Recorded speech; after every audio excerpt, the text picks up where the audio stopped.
Good morning from India, and this is Dr. Kannan. We continue with the story of Kaya and Pandya. Actually, my talks are in two versions. One is really the official with more research and with more slides, which I have also uploaded in YouTube. Please look into those videos for serious data. But what I'm giving now is more on casual notes on this relationship. Yesterday, or in the last episode, I was giving you the links between Japan and India, which I narrated that it is important to know that. When people land up in Japan for the first time, they realize that people are extremely polite. And the values they pay, for sincerity and honesty strikes anyone who goes there. And especially when a person coming from India, especially from a Tamil culture, will be overwhelmed because these values are again and again said in our ancient text. Especially there is a verse called Tirukkural, and this Tirukkural is really the reflection of the Tamil values, reflection of the ancient Tamil lifestyle. And there they are talking about especially how to receive a guest. And there, Thiruvalluvar says, Virundu Puratha Thanundal Sava Marandaninum Vendapattandre. He says that even if you have immortal ambrosia or nectar with you, if you can't share it with somebody, especially the guests who are coming there, then it's of no value. What a beautiful way of expressing that the guests are extremely important. And this is, you can see that in Japan, how they treat you, as well as the honesty.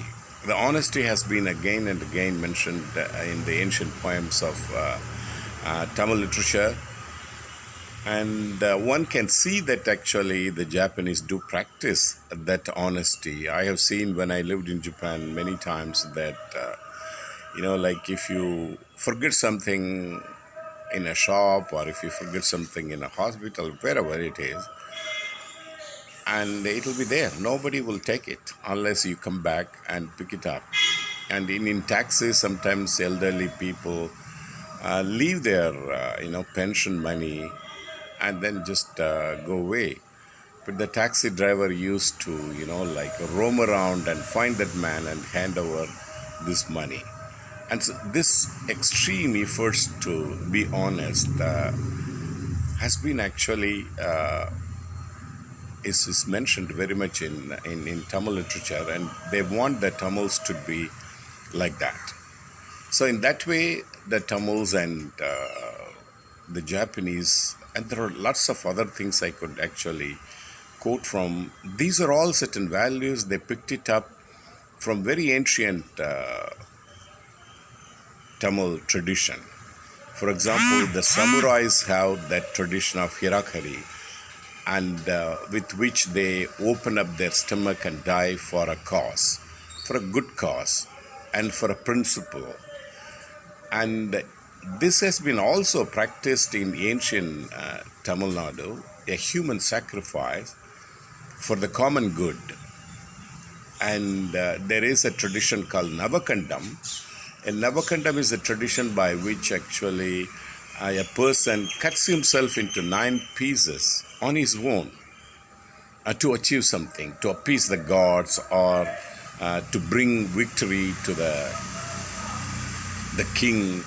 Things like that. In ancient times, even the kings used to sacrifice themselves in the field, mainly to bring victory. So this is also part of bravery, that is living your life voluntarily. There is a phenomena called vadakirithal in Tamil. That means, for friendship, and, if you lose somebody, the other person, sit towards north, and then he doesn't eat or drink, and then die himself.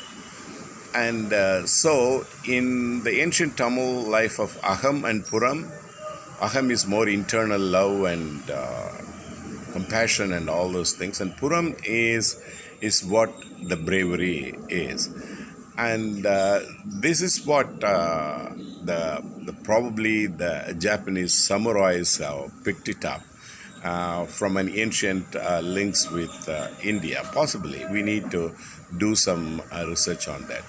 In my last episode, I mentioned wrongly about a collection of poems called 20,000 Leaves. No, it is 10,000 leaves. Okay, it's called Manyosho in Japan, because Man is 10,000 in Japanese. So Manyosho is a collection of poems, the ancient poems in Japanese, that needs the Sangam literature to understand it properly. We'll talk about it more in the coming episodes.